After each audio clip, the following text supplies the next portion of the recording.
Hello guys, আসসালামু আলাইকুম। তোমাদের মনে আছে টাইম ফুল গাছগুলোর কথা কয়েক মাস আগে এই টবে বসিয়েছিলাম। কেন জানি না এই গাছগুলোর গোড়াগুলো সব পচে মরে যাচ্ছে গাছগুলো। তাই ভাবলাম এই গাছগুলো উঠিয়ে এই টবে অন্য মাটি দিয়ে আবার গাছ লাগাই। এ কারণে আমি সবগুলো গাছ উঠিয়ে নিয়েছি। কতগুলো গাছ হয়েছে দেখো।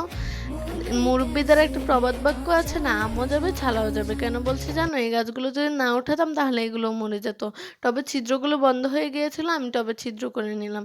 আঙ্কেল একটা ভুল করেছে, নিচে ছিদ্র করেনি। কারণ টবের পানি কিন্তু সব সাইড দিয়ে যায় না, নিচে গিয়ে জমা হয়। এখানে আমি মাটি আর গোবর সার দিয়ে মাটি মিক্স করে তৈরি করে নিয়েছি। এখন আমি টবের নিচে প্রথমে শুকনো পাতা দিয়ে মাটিটা ভরে নিয়েছি।